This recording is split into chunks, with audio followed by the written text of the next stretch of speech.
What is up, guys? Mike here to review the first book in the Star Wars The High Republic series, Light of the Jedi. Let's dive in.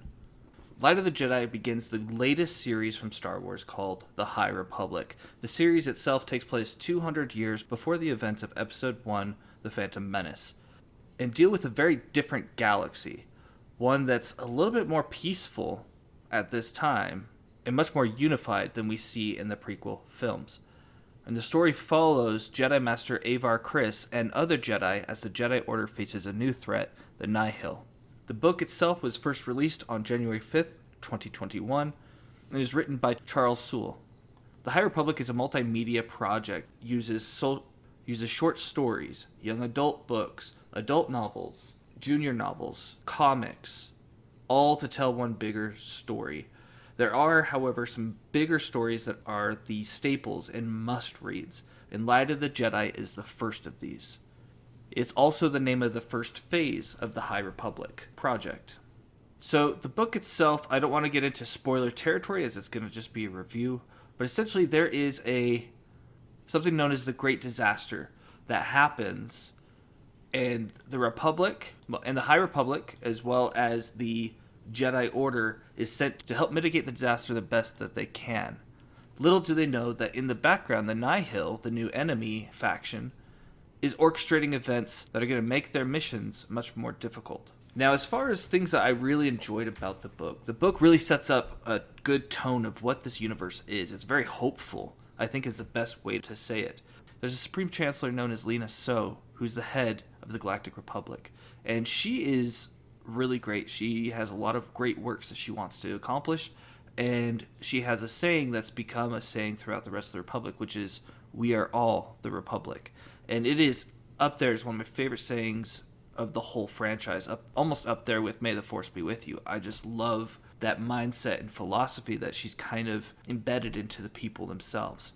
Now, the Nihil are a new enemy. They are not Force users. They're not an army. They are simply a group of pirates led by 3 Tempest runners and the Eye of the Nihil, which is named Marchion Ro, who's pretty much our new big bad. He's a really great villain so far.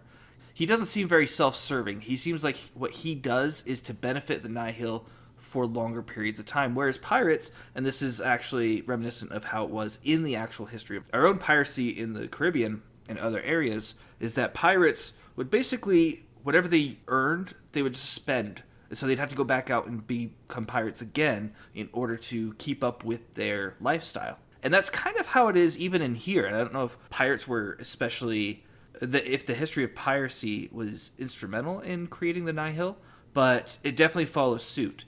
And Marchion Ro, again, one of the 4 leaders of the Nihil, is trying to plan for something much more long-term.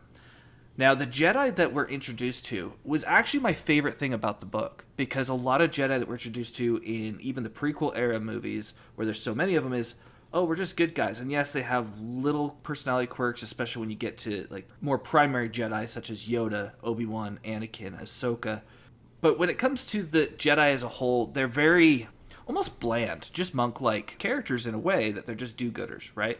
Well, with the High Republic, specifically with Light of the Jedi, what they've done is they've actually created each Jedi to feel unique and have even certain Force abilities, which we've seen in the past, are certain Jedi are just talented in certain parts of the Force. And that's how it should be. And it gives each Jedi a little bit more weight, because you're like, okay, there's a problem. This Jedi is good for this because their ability allows them to do that.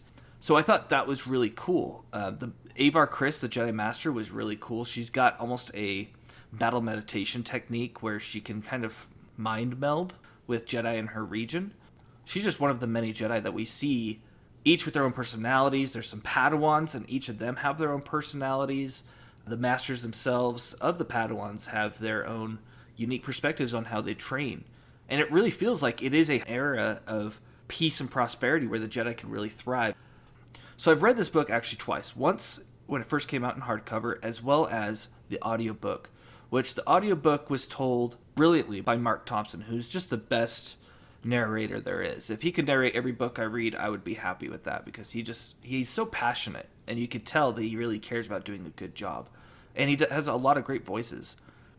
Now, obviously, as you may expect, the Jedi and the Nihil have some meetings in the book, and they do not always go well. This book really feels like, exactly when they announced it, they said they kind of borrowed some like King Arthur elements, and then we have, some piracy over here. We have exploration, and things are new and fresh and hopeful. And those are all themes that I feel are really true to the story. This is the first time since the new canon started that they've really created a big multimedia project like this. This is the first time that Disney has created a new era that's not based or started with a film. Overall, I give this book an 8.5. While the book itself is great, there are a lot of characters and it goes back and forth a lot. And sometimes the pacing can feel a little sluggish while you're waiting for the action to pick up. Now, I do think it was important for the sluggish parts to happen to build up the characters and give you a little bit of background on what's going on and build up. So that way when the action happened, it was really important and really intense. But a lot of these characters have been fantastic. I know they have other characters on the way. They, like I said at the beginning, they've got comics now. They have all sorts of different things. So I highly recommend this book to anyone who's a casual Star Wars fan who's wanting to read something new and fresh. It takes place before everything we have seen in the Star Wars universe thus far. And that's all we have for today. If you enjoyed this review, please like and subscribe. Thank you for watching Infinity Nerd. And until next time, we are all the Republic.